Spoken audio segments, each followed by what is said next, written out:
materials on the subject of tonight's special order. Without objection. Thank you, Mr. Speaker. Tomorrow, December 14th, marks the 5-year anniversary of a horrific school shooting in the home community of Newtown, Connecticut, at the Sandy Hook Elementary School.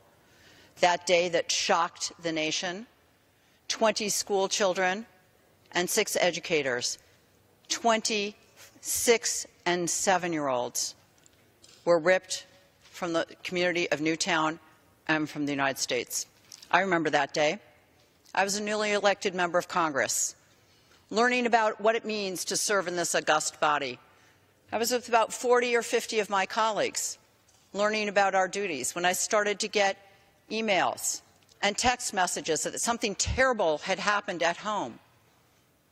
And by noon, I learned the worst, that dozens had been killed. Dozens of children had been gunned down in cold blood along with their teachers.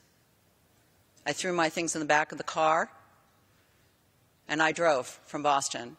I called my mother, I called my minister, and I prayed for wisdom, and I prayed for guidance and the courage to face those families, and arrived in Newtown while families were being notified that their children who they had put on the bus that morning thinking about Hanukkah or Christmas, thinking about the snow that was already on the ground, that those children would never come home.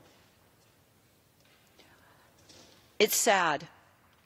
It's sad and it's inexcusable that I stand here 5 years later, 5 years.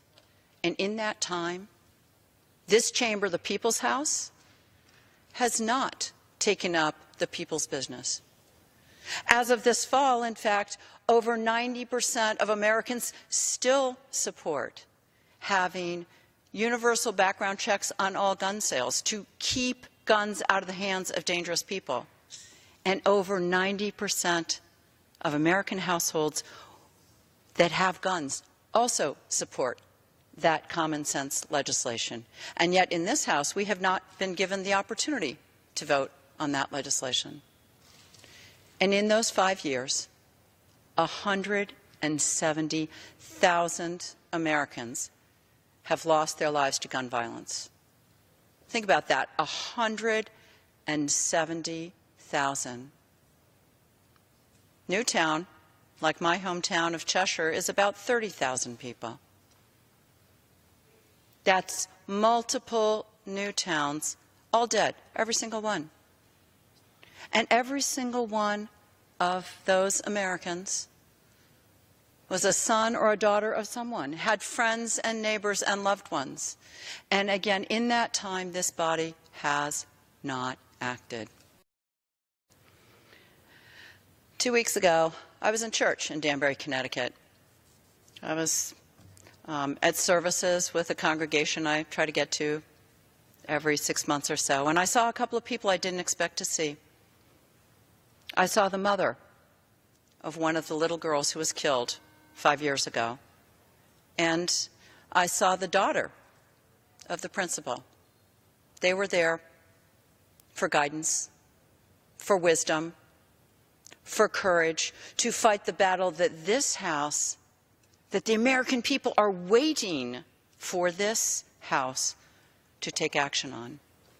The American people know the right thing to do. Our law enforcement know the right thing to do. The vast majority of responsible gun owners know the right thing to do. And yet somehow this body has failed to act. But it's never too late.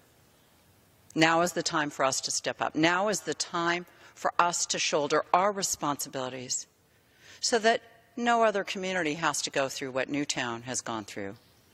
Although in that time we've now seen Las Vegas, we've seen Charleston, we've seen Orlando. There are killing fields now in America. That's not right, and it doesn't need to be. I'm joined tonight by several of my colleagues who are passionate advocates for gun sense and gun safety in America. And I would like to start with the gentle lady, if she is ready, with my friend, the gentle lady from Ohio, Joyce Beatty. to whom I yield 4 minutes as she needs. Thank you. Thank you.